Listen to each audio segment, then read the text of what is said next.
Imagine sitting down at a really high-stakes negotiating table. You look across at your partner and you offer them a deal. You say, I want you to drop 100% of your trade defenses.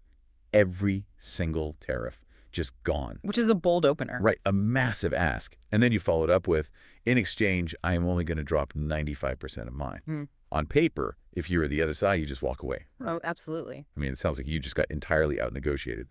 But in April 2026, New Zealand looked at exactly that proposition from India, smiled, and signed on the dotted line. They did. Welcome to today's deep dive. We're looking at the newly minted India-New Zealand Free Trade Agreement.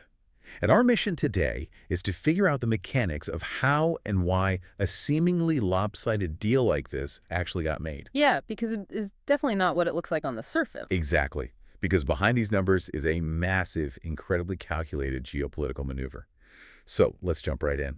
It really is a fascinating piece of economic statecraft, honestly. And to truly grasp the scale of what we're looking at, we need to start with the baseline numbers. The actual targets. Right. The immediate goal they established is to double bilateral trade to $5 billion within 5 years. Which is ambitious on its own. Very ambitious. But the real anchor here, the commitment that fundamentally shifts the economic gravity of the Indo-Pacific region, is New Zealand's pledge to invest $20 billion into India over the next 15 years. $20 billion. I mean, that is not just tweaking import duties. That is a generation-defining financial marriage. It is a massive bet. It is. But let's get right into the mechanics of that lopsided tariff structure, because that is the engine driving this whole thing. Normally, a free trade agreement is supposed to be reciprocal, right? Symmetrical. You lower your wall, I lower my wall to the exact same height. Exactly. A balanced scale. But here, India secured 100% duty-free access for its exports to New Zealand across all tariff lines, literally every single one. New Zealand, however, only receives a 95% tariff reduction or elimination on their exports to India. Which naturally begs the question, right? Why did India push so aggressively for that absolute 100% access? Right. What's the strategic logic there? Well, it actually has less to do with international posturing and everything to do with India's domestic economic architecture. You really have to look at who actually benefits from that zero tariff access. Okay, so who is the main beneficiary? It is primarily India's labor-intensive sectors. So we are talking textiles, leather goods, engineering products, and pharmaceuticals. Got it. And these industries are driven almost entirely by MSMEs, micro, small, and medium enterprises. And the profit margins in those specific sectors are notoriously razor thin. Exactly. They are microscopic. I mean, in the global textile or leather trade, a tariff of even 3 or 4% can entirely white out an Indian manufacturer's profit margin. Oh, wow. Just a few percent. Yeah, it prices them completely out of the international market. So by securing that 100% duty-free access, India is effectively giving these small domestic businesses a direct pipeline. A way to integrate into global value chains without any financial friction. Precisely. It turns trade policy directly into domestic industrial growth. Okay, let's unpack this with an analogy. It is like India got the ultimate all-access VIP pass to the New Zealand market, while New Zealand got a premium ticket, but with some very specific blackout dates. That is a great way to put it. So let's talk about those blackout dates, the missing 5%, the areas where India absolutely refused to lower its tariffs. Because here's where I really struggle with the logic of this deal, and let me play devil's advocate for a second. Go for it. New Zealand is globally famous for its agriculture. It is their absolute crown jewel. Yet India managed to completely exclude key agricultural sectors, specifically dairy, sugar, and edible oils. They walled them off entirely. Right. So if India totally walled off New Zealand's most important export, why on earth would New Zealand still sign this? That just defies basic trade logic. It does seem totally counterintuitive at first glance, but it's actually riskier than just a simple trade-off, and it highlights India's immense negotiating leverage right now. How so? Well, you have to understand the existential threat that New Zealand dairy actually poses to India's domestic landscape. India has tens of millions of smallholder farmers. A typical Indian dairy farmer might own 2, maybe 3 cows. Right. The entire system is built on localized village-level cooperatives. Exactly. It's a completely different scale. New Zealand, on the other hand, operates highly corporatized, hyper-efficient, technologically advanced mega farms. Oh, I see. Yeah, so if India opened the floodgates to New Zealand bulk milk powder, it would structurally devastate India's rural economy overnight. It would be an absolute mismatch. The local cooperatives wouldn't stand a chance. Not a chance. So India drew a hard red line. Total exclusion for bulk dairy, sugar, and edible oils. The moat stays full of crocodiles for those products, essentially. But New Zealand didn't just pack up and leave. No, because to keep them from walking away from the table entirely, India utilized a mechanism known as a calibrated opening. Calibrated opening, meaning they let a tiny bit of traffic across the drawbridge, but under very strict conditions. Precisely. They agreed to phased tariff reductions on high-value niche products. So think premium, specialized cheeses, high-end dairy derivatives, and, of course, New Zealand wine. Ah, I see. So they let in the luxury items, the truffle Gouda and the Sauvignon Blanc. Exactly. Because those products are being sold in upscale urban supermarkets. They don't directly compete with the daily milk supply being produced by the local village cooperative. That is a brilliant defensive strategy. You protect the vast, vulnerable rural population while conceding just enough ground on the premium end to keep your negotiating partner engaged. Right. It's a very careful balancing act. But the drawbridge analogy works in another crucial way, right? Because we also have to look at what India is actively pulling in from New Zealand. Alongside fruits and metals, India secured completely duty-free entry for crucial raw materials. Yes, and the most important ones being wood logs and coking coal. Coking coal. That is the fundamental ingredient for manufacturing steel.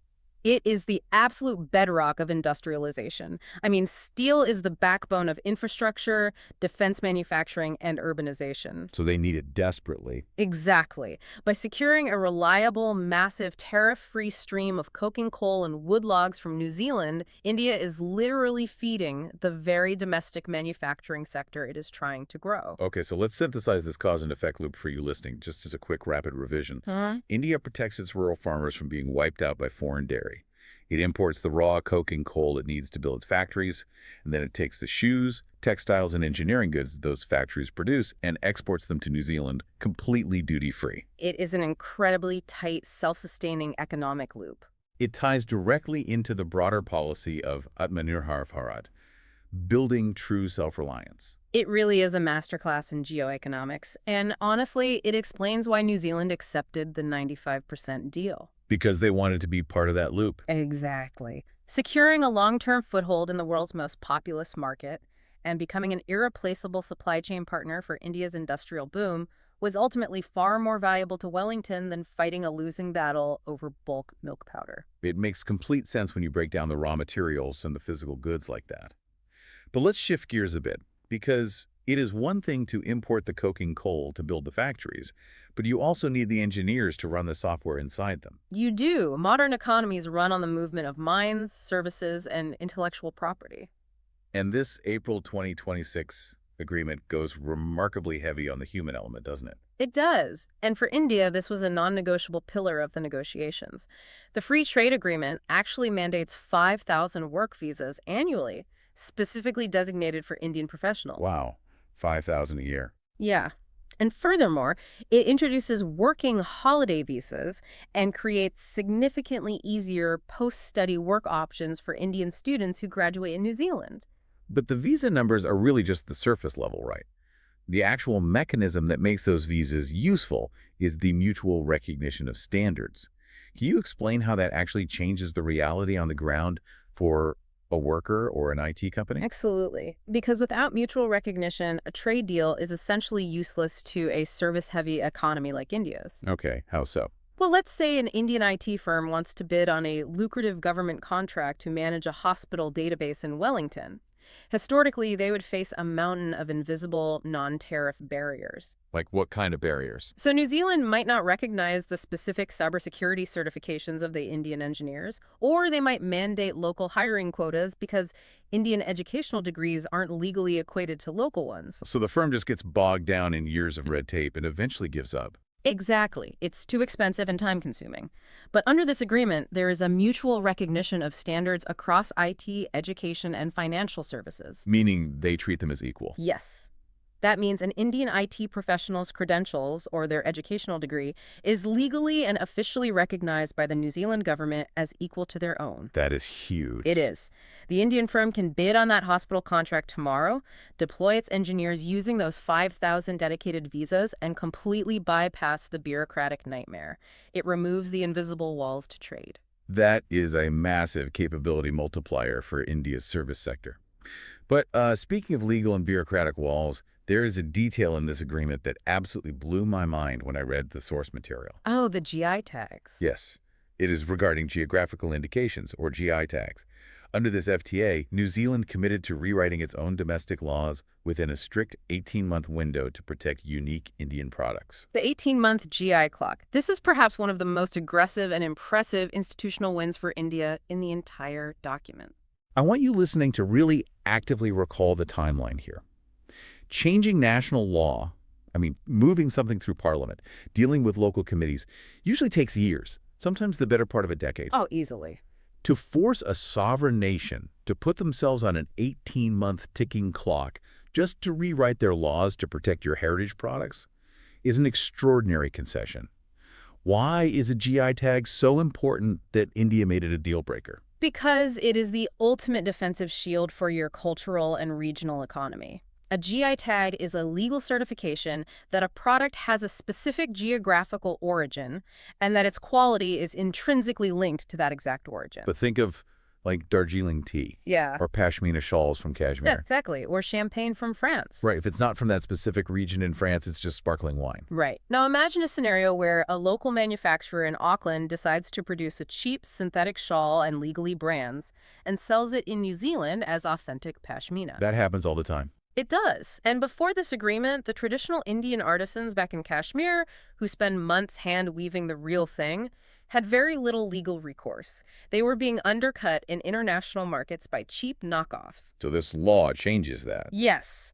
By forcing New Zealand to update its domestic laws within an 18-month window, India is legally extending its intellectual property jurisdiction across the ocean. Wow. It ensures that an Indian artisan's livelihood cannot be stolen and commodified by an overseas corporation. It's not just a handshake agreement. It is a binding legal timeline that protects the most vulnerable traditional workers while simultaneously pushing the highly skilled IT workers forward. It covers both ends of the spectrum beautifully. Okay, so we have covered the tariffs, the dairy moat, the coal drawbridge, and the legal framework for services. Let's zoom out to the biggest picture of all, the geopolitical chessboard. This is where it gets really interesting. We mentioned at the start that New Zealand committed to investing $20 billion in India over 15 years.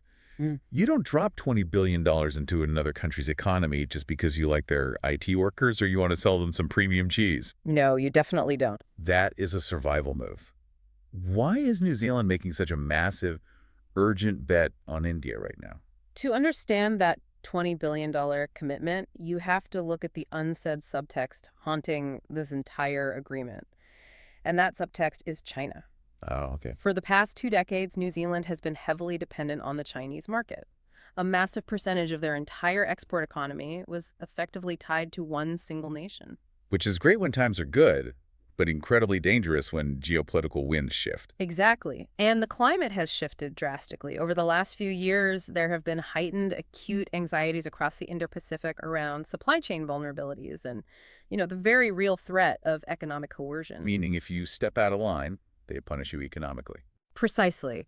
If you anger your primary buyer over a diplomatic dispute, they can shut down your entire economy overnight simply by stopping imports. There's a terrifying position for a smaller nation. It is. So New Zealand's core strategic motivation here is de-risking. They realize they were dangerously exposed. They urgently need to diversify their trade portfolio away from an overdependence on China. And India is realistically the only market in the world with the sheer demographic scale, the expanding middle class, and the growth trajectory to absorb that kind of massive economic pivot. Exactly. China's sheer dominance and the resulting regional friction caused New Zealand to, frankly, panic a bit and seek alternative anchor markets. So that fear is the driver. Yes, that deep-seated geopolitical anxiety is what pushed them to accept an asymmetrical trade deal. The 95% versus 100% dynamic we discussed earlier. It explains so much. It really does. It's why they accepted the total block on their dairy exports. And it's why they committed $20 billion over 15 years. For New Zealand, this isn't just an investment. It is a long-term survival strategy to ensure their export economy isn't held hostage by a single superpower. That makes total sense from New Zealand's perspective. Mm-hmm. They are literally buying resilience. Yeah. But what about India's strategic motivation?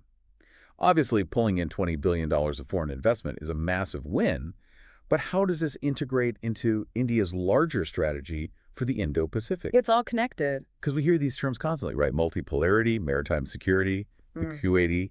How does a trade deal regarding coal and cheese actually fit into a framework that sounds military?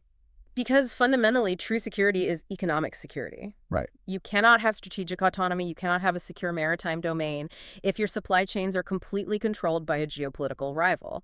Historically, India's traditional export markets have been the US, Europe, and the Middle East. By expanding its trade footprint deep into the Pacific with New Zealand, India is proving it can be a reliable central node in alternative, resilient supply chains. It's building the plumbing for a new regional architecture. Exactly. When you look at institutions like the QAD, which India is a pivotal part of, the stated goal is maintaining a free, open, and rules-based Indo-Pacific. Which usually sounds like naval patrols. Right. A lot of analysts look at that purely through a security or naval lens. But the geoeconomic foundation is what actually holds it together. By actively linking their economies through a secure pipeline of coke and coal, the seamless integration of IT services, and a $20 billion investment pipeline, India and New Zealand are building the economic reality that makes multipolarity possible. They're putting their money where their mouth is. Exactly. They are proving that nations in the Indo-Pacific have viable, lucrative options rather than being forced into a single dominant economic orbit. It really is brilliant when you step back and see how every single mechanism in this agreement serves a larger strategic purpose. Let's do a rapid recap of the whole cause and effect loop. Let's do it. So, the 100% duty-free access lowers the drawbridge for India's vulnerable MSMEs, allowing them to scale up and sell to the world. Right. Then, the absolute refusal to lower tariffs on dairy and sugar acts as an impenetrable moat, saving the rural agricultural base from being wiped out by corporate farming. A perfect defensive move. Next, the 5,000 visas and the mutual recognition of standards clear the bureaucratic red tape, allowing the modern service sector to bid on international contracts. And the 18-month legal clock protects traditional artisans from intellectual property theft. And all of those mechanical gears are ultimately powered by that $20 billion investment, Right. which acts as a massive geopolitical counterweight in the Indo-Pacific, pulling both nations away from overdependence and into a shared, secure supply chain. It's incredible. It really highlights how modern trade agreements are no longer just about haggling over the price of apples. They are the primary weapons of a country's grand strategy. Every line item, from wood logs to software credentials, is a calculated move to secure a nation's sovereignty in a highly unpredictable world. Which brings us to a final thought for you to mull over as we wrap up this deep dive. We've seen exactly how and why New Zealand was willing to accept a mathematically unequal deal, getting 95% access while giving 100% and allowing their most famous export to be entirely blocked. They swallowed a very bitter pill. They did, because their overarching need to diversify away from China was just so desperately urgent. So here's the question. If nations across the entire Indo-Pacific are all feeling that exact same geopolitical anxiety, that same fear of economic coercion, how will this specific blueprint change the way other nervous nations negotiate their future trade deals with India? That is the big question. If this is the new standard, will other countries have to accept similarly asymmetrical terms, lowering all their defenses while India protects its core vulnerabilities, just to secure a safe harbor in the Indian market? It's a fascinating precedent to watch unfold. Thank you for joining us on this deep dive.